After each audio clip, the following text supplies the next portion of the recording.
बुद्ध की कहानियां भले ही आज के समय की न हों, लेकिन उनकी कहानियां मानवीय भावनाओं से जुड़ी हुई हैं।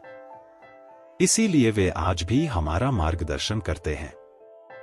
यही कारण है कि बुद्ध की कहानियां अत्यंत लोकप्रिय हैं।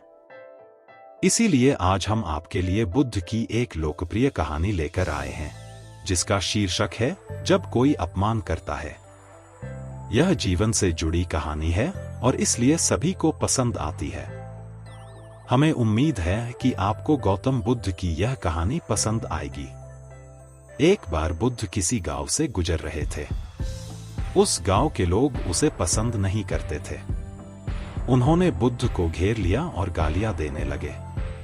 सबसे ज्यादा गुस्सा गांव के नेता को हुआ। उसने उल्टे बुद्ध को गाली देना शुरू कर दिया।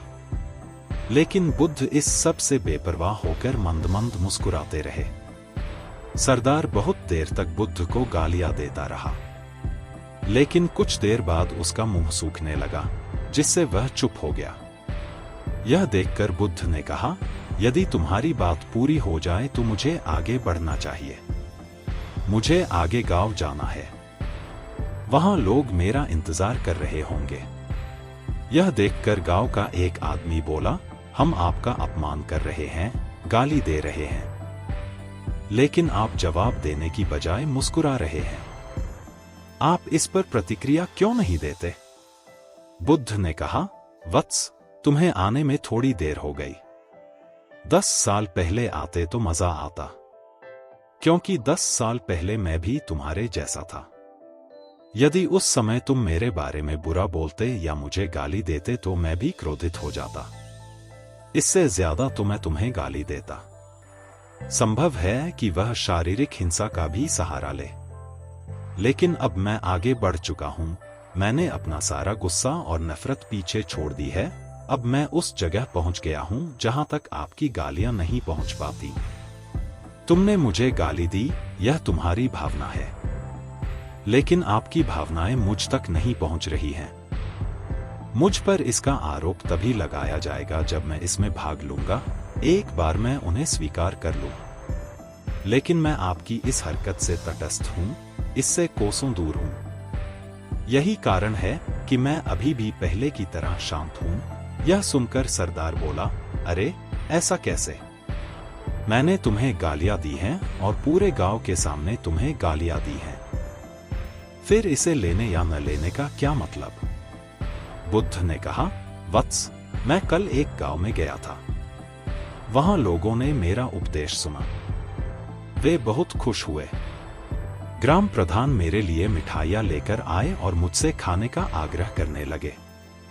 मैंने कहा, मेरा पेट भर गया है, इसलिए मैं इसे स्वीकार नहीं कर सकता। यह सुनकर वह व्यक्ति मिठाई वापस लेकर चला गया, क्योंकि जब तक मैं कुछ न लूं, कोई मुझे कैसे दे सकता है? इसमें मेरी सहमति तो आवश्यक है ना? हाँ, यही तो है। एक आदमी ने बुद्ध का समर्थन किया। बुद्ध ने फिर पूछा, जब मैंने मिठाई लेने से इनकार कर दिया तो उन्होंने इसका क्या किया होगा? हो सकता है उसने अपने परिवार के बीच मिठाइयां बांटी हों, एक व्यक्ति ने उत्तर दिया। बुद्ध ने कहा, तुमने ठीक कहा। ठीक उसी मिठाई की तरह तुम मेरे लिए गालियां लेकर आए हो और चाहते हो कि मैं उन्हें स्वीकार कर लूं। लेकिन भाई, मैं उन्हें नहीं लेता। अब बताओ, तुम उनका क्या करोगे? इसका उस शख्स के पास कोई जवाब नहीं था। बुद्ध ने फिर कहा, मुझे तुम पर दया आती है, वत्स। अरे मुझे तो गुस्सा तभी आएगा जब मुझे ये गालियां मिलेंगी, और जब मैं गालियां नहीं खाता तो क्रोध का प्रश्न ही नहीं उठता। सरदार ने बुद्ध की बात पर कोई प्रतिक्रिया नहीं दी।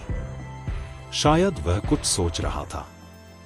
बुद्ध ने कहा, मैं अपनी आंखों से देखता हूं कि गाली एक कांटा है जो देने वाले और लेने वाले दोनों को क्रोध से पागल कर देती है।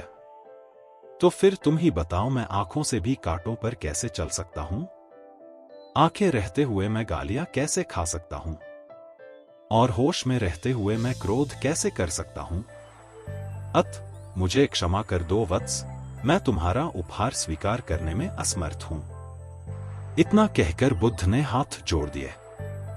बुद्ध की बात सुनकर सरदार लज्जित हो गया। उसकी आंखें भर आईं। वह कुछ कहना चाहता था, लेकिन उसके होठों ने जवाब दे दिया। और जब उससे और सहन न हुआ तो वह बुद्ध के चरणों में गिर पड़ा। दोस्तों, हम में से ज्यादातर लोग यही सोचते हैं कि हमारे दुखों का कारण कोई और है। और जब हम इस पर विश्वास करते हैं तो हम आत्मनियंत्रण की कमी और खुद को नियंत्रित करने में असमर्थता को नजरअंदाज कर रहे हैं। वास्तव में यह हम पर निर्भर करता है कि हम दूसरों द्वारा प्रदत्त नकारात्मकता को स्वीकार करते हैं या नहीं।